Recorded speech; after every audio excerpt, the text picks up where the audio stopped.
So I want to do something different. I am getting older and hold on one second. And anyway, I'm getting older and I need to start, like, I want to start from the beginning with my testimony. I want to do it in order as much as possible.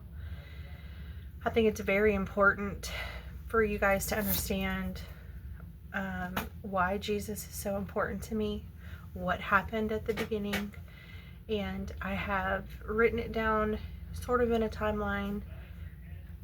The entirety is going to take a while. I don't even know if I'm going to post this. There's an interview coming, a possible interview coming up, and I want to be as accurate as possible because y'all have never gotten the full story, ever.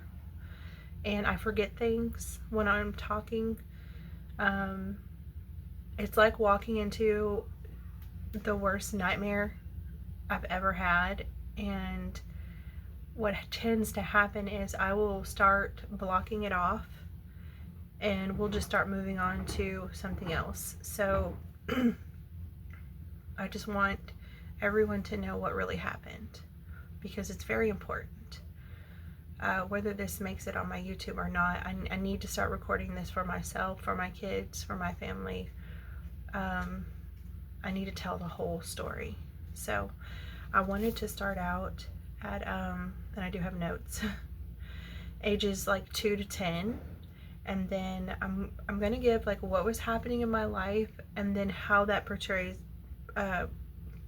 into Jehovah's Witness. Like what it was like as a Jehovah's Witness. So anyway,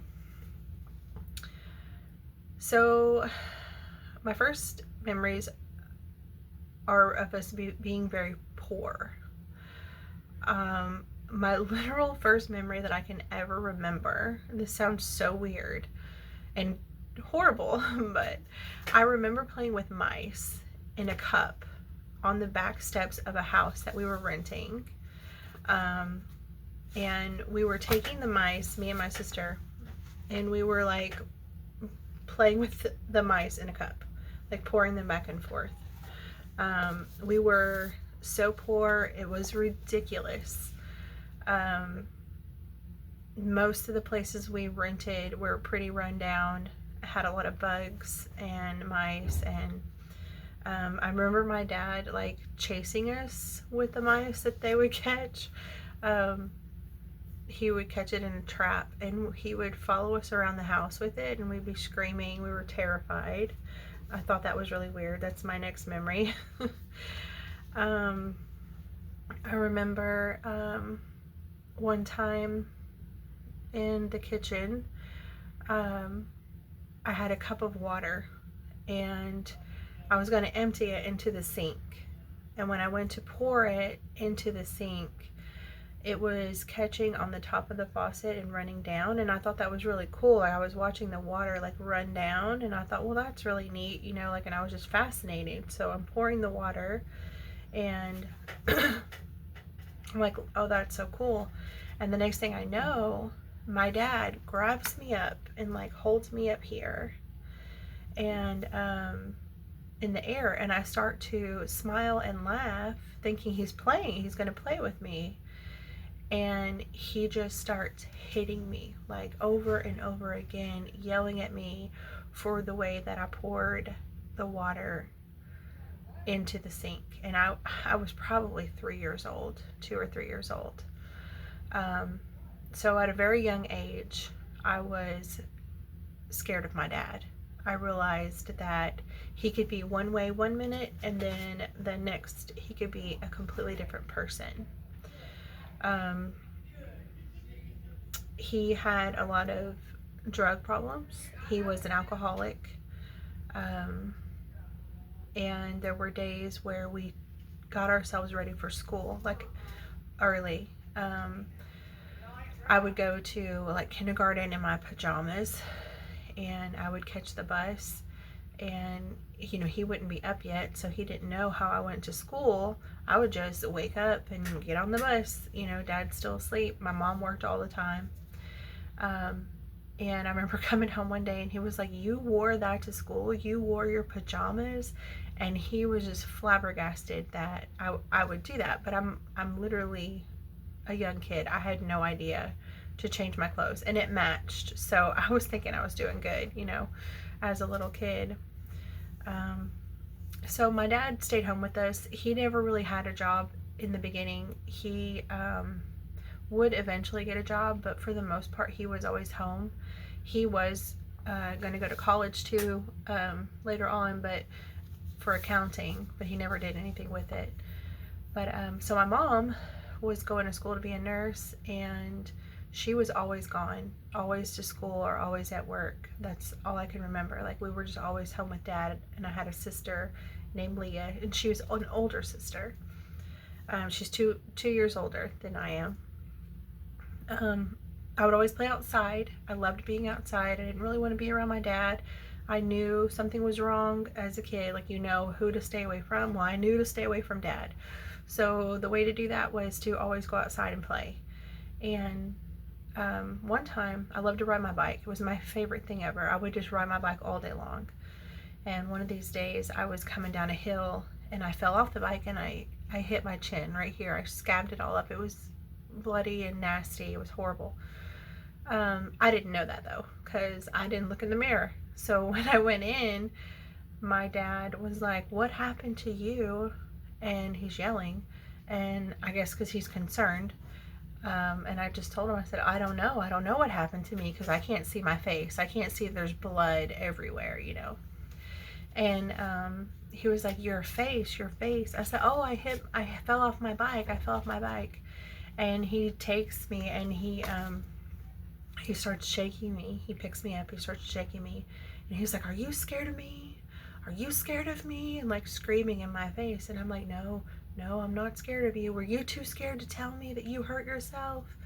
And as a little girl, I'm just like completely terrified. I don't know what's going to happen. I'm not talking. And he throws me in the corner behind the front door, and he takes the door and he starts slamming it while I'm standing there, like repetitively. And I remember when my mom came home from work that night, or school, I'm not real sure at this point because I was so little. She had another little girl with her. I guess she was helping someone else. And I remember she was giving the little girl a bath, and I wanted to tell her what happened, but I just figured she already knew. I figured she was okay with what happened. I didn't know to explain to her that Dad hurt me, So we don't even talk about it. She's not nursing my face. She's not saying anything about it. So I just leave it. I don't say anything about what happened that day. Shortly after that, I started to have dreams, like terror dreams of suffocating, like someone was trying to choke me in my sleep. And I would just wake up gasping for air. And I remember being terrified to sleep on my back because I was going to die. I thought if I slept on my back, I was going to die in my sleep. Like, it felt like something evil, something demonic was choking me in my sleep. And I would have horrific dreams of like people being mutilated. It's just weird stuff. Like, what little 4 or 5-year-old kid is having dreams of that? And so I felt like that's kind of when there was some demonic influence coming into our lives. So one day, an old man was coming down the street.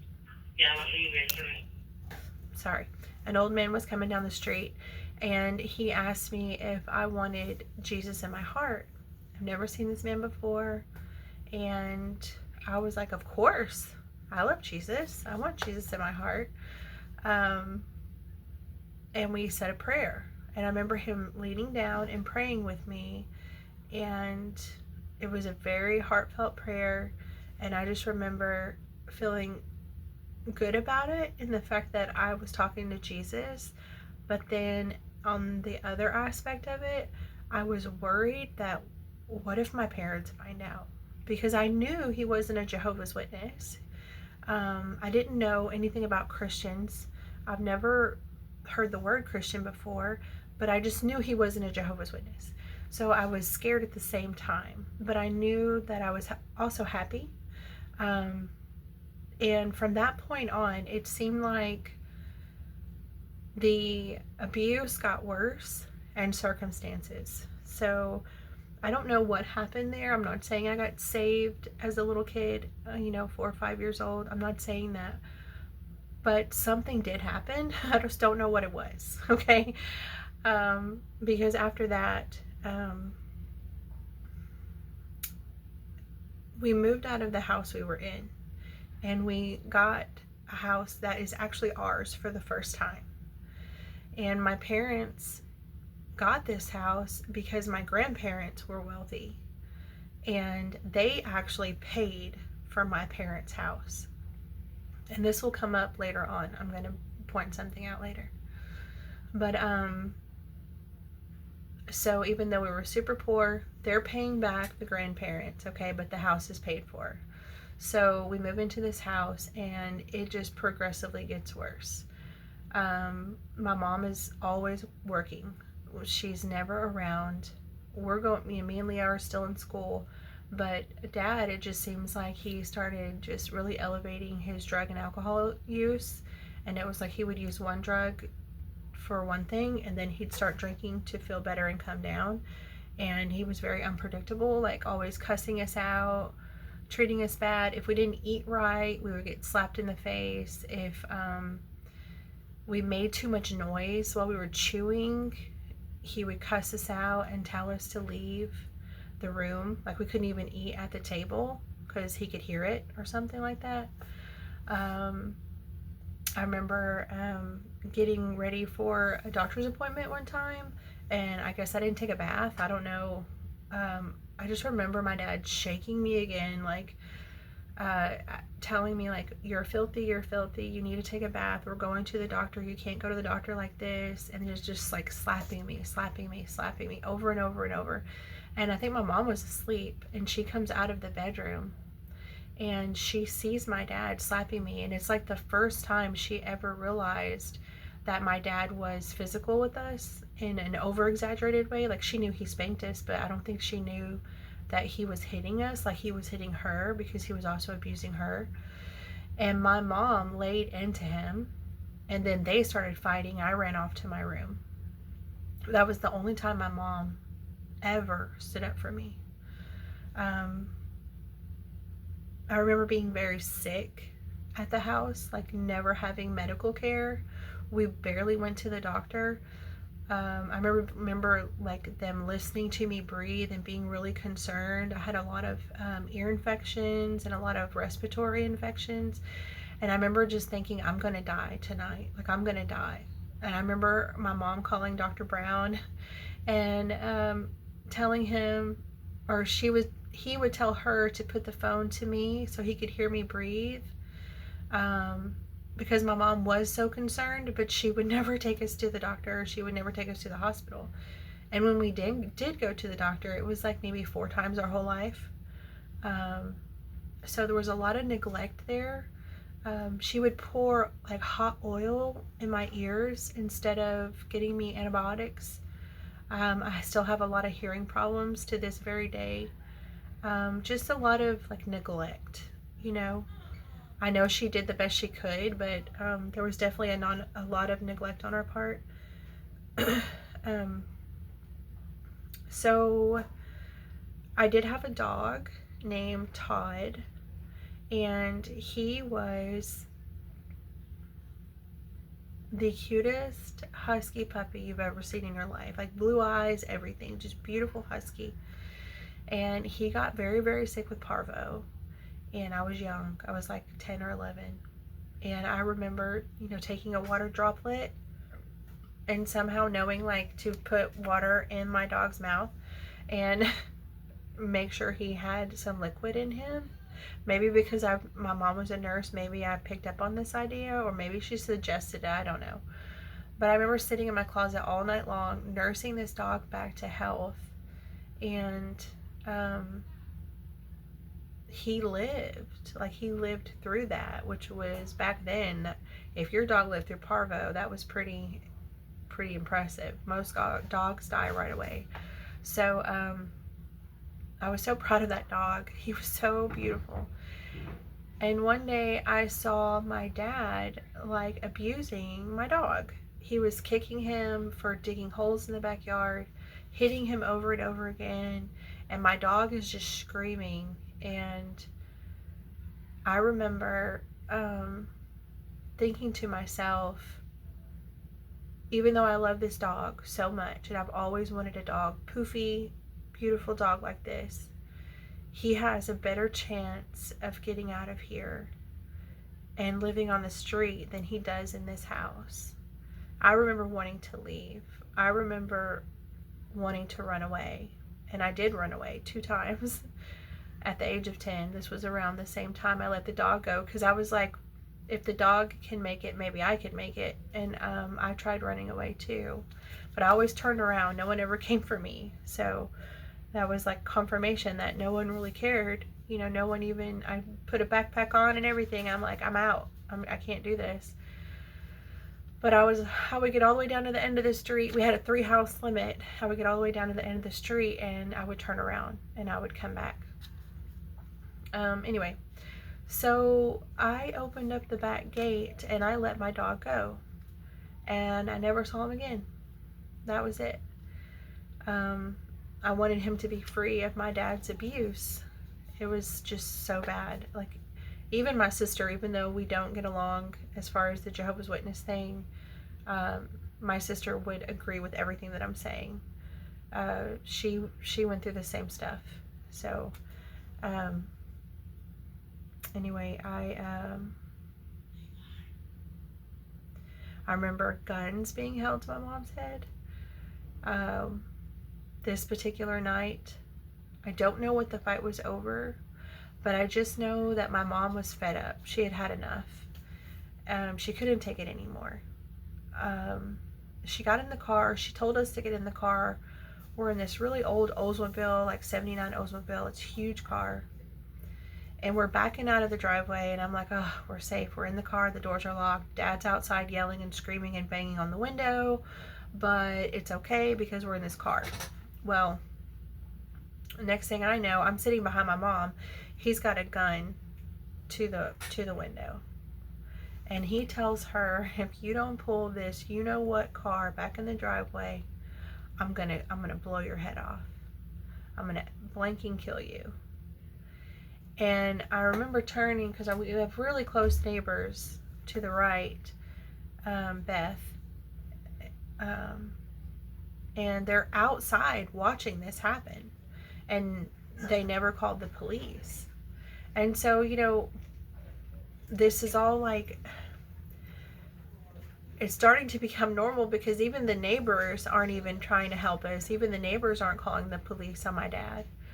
So we pull back in the driveway and we go back into the house, and I went to go pick up the phone on my tall dresser. I had one of those little flat phones that it hung up if it was flat. And I picked it up and I was like, I'm going to call 911. I'm going to call 911. And I remember thinking, but what if 911 doesn't come? And what if my dad's stronger than the police? And I just put the phone back down, because I knew then that they would know I did it. That was really, really hard. So that's the background of what's going on.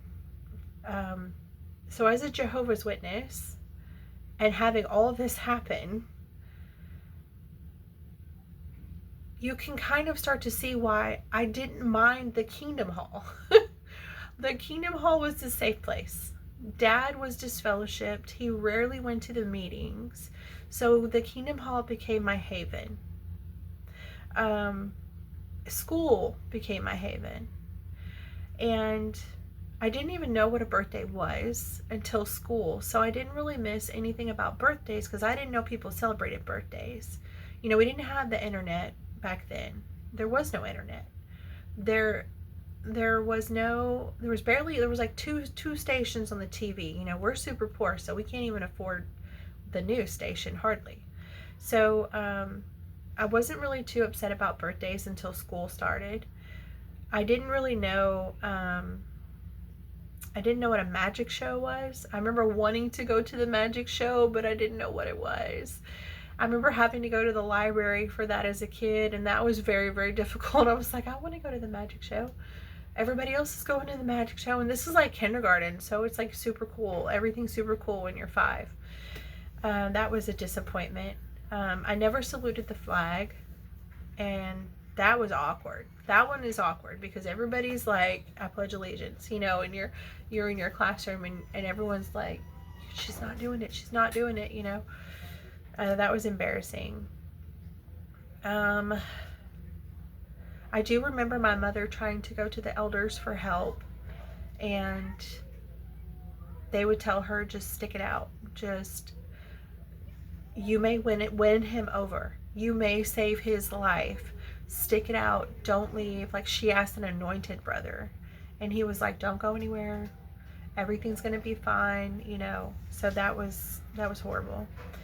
I'm going to pause 2 seconds. Okay, so no saluting the flag, no magic shows, no birthdays, no Christmas. And I remember in the 5th grade there was this school dance, and like MC Hammer pants were really in, like the little ones that hung. And I remember getting the coolest pair of MC Hammer pants because I was going to dress up for this school dance. And back then, like, we could bust a move because we were just, I think we had gotten MTV at this point. Like, I was around 10 years old, 10 or 11. And I'm thinking, okay, I'm going to learn these dances. You know, we're unsupervised most of the day with my mom working all the time, my dad being gone or in the backyard getting high or whatever. So I was so devastated when I couldn't go to the school dance. I didn't realize that that was part of a JW thing. But I'm starting to pick up on, you know, okay, Jehovah's Witnesses are more different than just not saluting the flag or not doing birthdays. We're not even, this was my first time I wasn't even allowed to go to a dance. Like, a magic show is one thing, but then there's, you know, when it starts to come down to like your social life, you want to have friends, you want to do fun things with other people, and that wasn't allowed. That was heartbreaking. Then I started to pick up on the no political and no being a police officer. My uncle, one of my favorite uncles, I had 2 favorite uncles, but Uncle Steve Ramsey, he was a sergeant for the Arlington Police Department, and he would, I think, walk the Cowboys coach out at football games eventually. So he was really cool. I remember thinking he is so awesome, but I remember my parents talking about how, you know, it's terrible. He's a police officer and he has a gun and, you know, all this stuff. And then I had a cousin who was on the USS Independence, and in the 5th grade we had to write a letter to those who were in the war in whatever year that was, like 1990, 1991. I don't know if it was our war with Iraq or what was going on, but I wrote him a letter because I was so proud of him. And I remember my parents being upset because he was in the service, you know, the Navy. So that was strange. So now I'm starting to learn, you know, little things that this goes beyond birthdays. This is now going into social and jobs and politics. We were never really allowed to go to get close to family. Like, when we would go visit our grandparents, it was very rare. And when we did, and our cousins would come over, I probably wouldn't see that cousin again for 5 years, 2 or 3 years. I mean, we couldn't even build relationships with our family members that weren't Jehovah's Witnesses. So we were very isolated in our group, in our little family. Me, my mom, my sister, my dad, and that was it. The most heartbreaking I ever got about Christmas was with my grandmother Ramsey, my dad's mom. She had those cool books that you would get from the mail, the Toys R Us book that would come in at Christmas time, and they were thick, and you could like flip through it and see all the toys that they were going to present for that year. She set us down, me and my sister, and we took turns with different color markers, and she said, you guys circle anything you want out of that book. And I think that was her way of trying to make us feel better that we didn't get a Christmas. So we circled everything we wanted. We did not get one thing from that book. That was heartbreaking. That was such a tease, you know, because we could accept the gift if it was like the day after Christmas, but we couldn't get it on Christmas.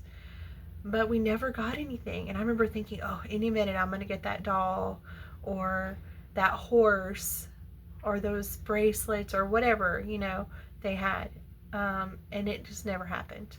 Never came. That was heartbreaking. I still remember that to this day.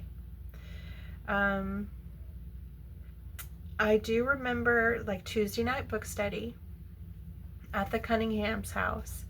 So now they do it different, but when I was growing up as a kid, when we were going through the Revelation book and the Greatest Man That Ever Lived and the Little Brown Book, I don't know what it was called, we would go on Tuesday nights to a person's house. We wouldn't go to the Kingdom Hall. It would be an individual's house, and it was a sweet old couple named the Cunninghams, and they would have food once a month, and we would all get to visit. And you know, we were poor, so we didn't get to have sweets or things like that. I remember that was the best thing ever. Like, I was not missing Tuesday night book study. That was great. So at this point, like I said, I'm starting to realize that there are two ways to escape. Either run away, or I can escape through Jehovah's Witnesses. This is the only other group that I'm allowed to be a part of besides my family. My parents are okay with this group. So how do I get into this group? How are they going to save me? As far as physically, emotionally, I need love, I need attention, I need upbringing. My parents are unavailable. The best way to do that is to get baptized and start going out in field service. Because I could get dropped off every single day at the Kingdom Hall and on Saturdays. And I can escape my dad, who's at the house getting drunk and high, and I can have a great day and then come home and then just avoid him, you know, completely. So at the age of 11 or 12, it was in 91, and it was the beginning of 91, so I would have been 12 that October, so I think I was 11, and I got baptized at what they call a circuit assembly, the 2-day or the 3-day circuit assembly in Marshall, Texas. Back then we would have a special day, 2 circuit assemblies, and then a district convention. And the district conventions were in Fort Worth at that time. Now they're in Shreveport, but anyway. Another thing is I saw my sister. So let me back up. So I told a boy on our street, Will Morris, my neighbor, Rosa and Will. I used to babysit Rosa. She was the most adorable little girl, and she had a brother named Will who was more my age. Rosa was a little younger. And Will, I told him one day, my dad hits me. My dad slaps me across my face and cusses me out. Like, he's really mean to me. Like, I just confided in him one day. It just came out. And maybe I was trying to figure out, like, does that happen to you? Like, is this normal? You know, I'm not really sure yet. And so I told him what happened. And he's like, no way. There's no way that happens to you. And I was like, yeah, it does. Like, all the time. And one day I saw him talking to my dad, and I got real scared because I thought, oh no, He is going to tell my dad what I told him. And sure enough, he did. So I got a whooping for that. My dad was like, what are you doing? What are you telling the neighbors? This is embarrassing. Like, he just lays into me. And you talk about being terrified. This is the first time I've ever spoke out against my dad. And that's when we got pulled out of school. And that was really, really, really difficult. I was a really smart kid. I was in a different school on Fridays. I was in the gifted and talented program. And it wasn't just like the gifted and talented program that they offer at the school. It was you get picked up on Friday and you're going to go to Hudson Pep, and we're going to put you in Miss Supersinski's class, and you guys are going to build bridges and try to figure things out. Like, it was a high level, top gifted and talented school with secret tests and everything. Like trying to predict things on pictures, and I mean, it was really awesome. And one day, after telling on my dad, me and Leah are now homeschooled with American homeschooling. And they bought the books, and they came in, and I never even opened mine. Never. Not one time. My sister, she had a best friend named Becky Hill, and she got to spend a lot of time with Becky. And when I say a lot of time, I mean 2 months at a time. And the excuse would be, we're doing our homework, whatever, you know. And my sister got to escape the house. She got to go to Houston and go to Astro World and do all these things, go on skiing trips. And here I was stuck at the house with the raging alcoholic and the absent mother. And no education whatsoever. And as long as we cleaned and cooked and I kept the house together, and when Leah would come home, she would help. You know, it seemed like that's when everything would be okay. So we learned to adapt. You know, you become small, you shrink into yourself, you don't become loud, you don't say anything, you become invisible, and you do good and disappear. You know. And by the age of 16, I'm like, I'm gonna get out of here. You know, this is not, I can't do this anymore. I'm gonna die. So I gotta back up a little bit on that, because I was suicidal too. At the age of 10, I would cut my wrist with my dad's pocket knife. I would go intentionally into his drawer and grab out his pocket knife and cut my wrist with it. And I would leave the blood on the knife and put it back in the drawer in hopes that my dad would care for me. That he would see the blood and be like, who's cutting themselves? Or why is there blood on my knife? And would look at my wrist and would see. And when he did finally figure it out, my mom found it first. And then she's like, Mike, look at this. And he literally looks at me and he goes, you stupid bee. That one hurt. And I was like, in my mind, these people don't care about me. And if I don't get out of here, I'm gonna die. Like,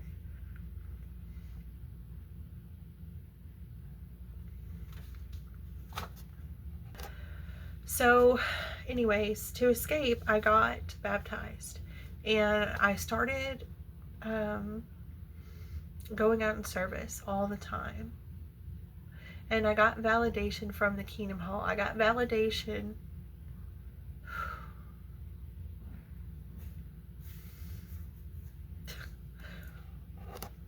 I got my worth from these people, from Jehovah's Witnesses. And I remember, so when you get baptized, there's 3 elders you have to meet with. Back then, I don't know what it is now, but back then it was a little green book. And to study the book, it would have all the information in the front. And then each section would be divided into 3 parts. You would have 3 different elders, 3 parts, one with each elder, and you would be alone with that elder. Now I think the parents stay behind, and I think it's only like 30 questions, but it was literally 100 questions per section. And I remember my first elder was Tom Donahue. He was an anointed brother. He lived on Avalon, and I went to his house and got dropped off. So it's me, an 11-year-old child, female, with a 65-year-old anointed brother elder with no wife, just me and him in his living room. Thankfully, nothing happened. Thankfully, he did not do what some people have had done to them. And I just remember being terrified. I mean, these are deep questions. These are hard questions. They're not easy. But they would have the page number and paragraph of where, like, under each question. So you became a good memorizer because you were able to memorize. So I did that with 3 elders, and I passed. And I got baptized into Jehovah's spiritual organization. Which is not the Father, the Son, and the Holy Spirit. So at this point, the Kingdom Hall is my safe haven. My relationship with God. Okay, so they had a little book called The Greatest, not The Greatest Man That Ever Lived, The Teacher. What was it called? The Greatest Teacher? I don't know. It was the pink book. I'll have to look it up, the title. Jesus the Great Teacher, or The Greatest Teacher That Ever Lived. It's not the brown one, it's the pink one. Anyway, somebody knows what I'm talking about, and they're gonna, or I'll go look it up. And it was all about Jesus. And I remember loving to hear about Jesus. And I remember reading my book of Bible stories from cover to cover, the whole book in one night. And I would dance to God in my room. I would shut my doors. I had a pink room because I loved pink. It's my favorite color.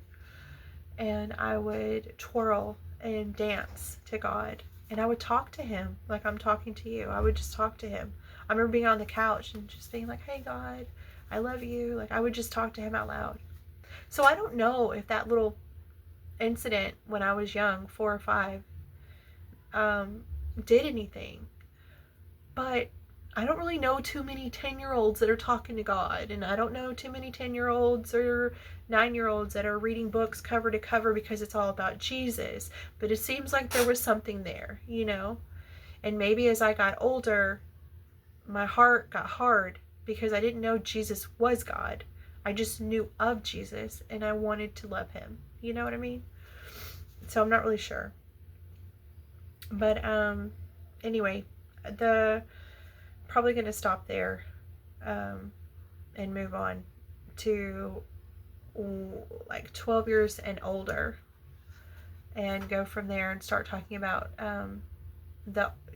what happened as a teenager and then my marriage and other things. So we'll see how this turns out.